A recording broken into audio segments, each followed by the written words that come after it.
Is boric acid even safe to be used in the vagina? That's the question.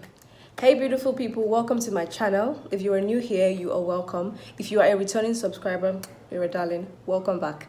If you're new here, please do well to subscribe. I make videos about faith, beauty and lifestyle. So in today's video, we will be talking about boric acid. We're talking about if it's safe to be used, if yes, when it should be used, when it should be avoided, its benefits and all of that. If that's what you're interested in, keep watching. So recently at the pharmacy where I work, if you do not know, I'm a pharmacist and I work in community pharmacy. And recently the demand for boric acid has increased. So I get a prescription or people asking me about boric acid almost every day. So I was wondering why the demand for it increased. I know that on TikTok, on social media, it's been talked about a lot. Here are some things you should know about boric acid. Do you know that boric acid can be found in household cleaning substances? It can be found in insecticides. It can be found in laundry cleaning agents. And it also is a naturally occurring element. That's from boron. So you get boric acid. And it is quite toxic when you ingest it orally. So it should never be swallowed. It can only be inserted.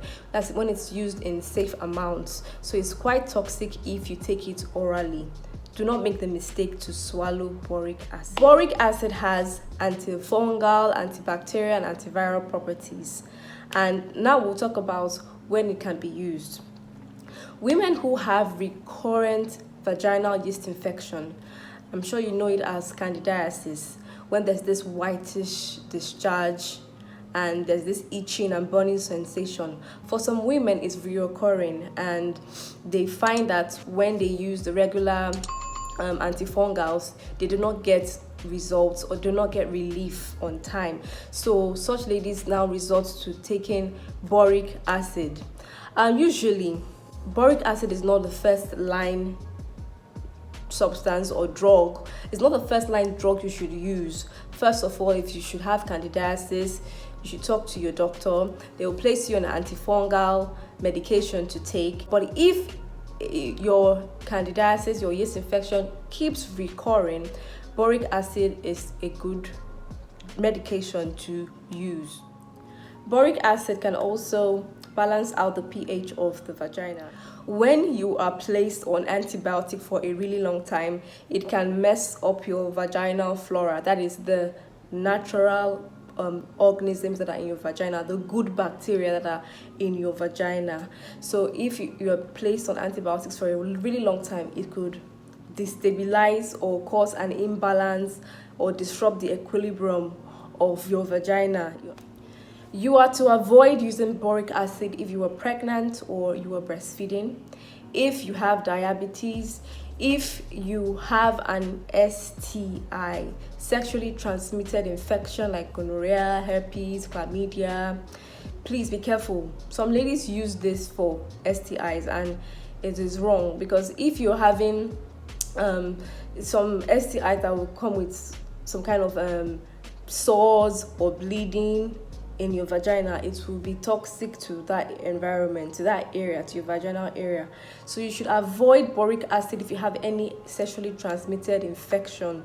Please, once you notice that, go see your doctor, your pharmacist and get proper medication.